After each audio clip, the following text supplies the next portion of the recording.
Without God, you are nothing, but with God, you have everything.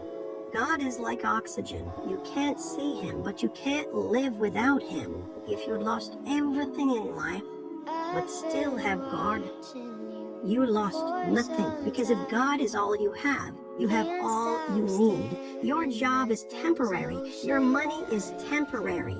Your pain, your stress. But your relationship with God is forever, and nobody can take that away from you. If you agree, drop 100 follow and share this with someone who needs this message.